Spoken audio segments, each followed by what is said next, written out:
یا koyamam kemeydi.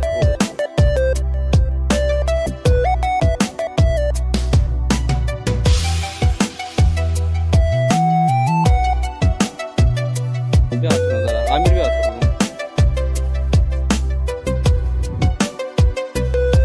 چی سرت اومده که تنهام گذاشتی، گوشگیر شدی و تو خودت شکستی، نگو دل بریدی از این قلب خسته، دلی که یه عمره پای تو نشسته.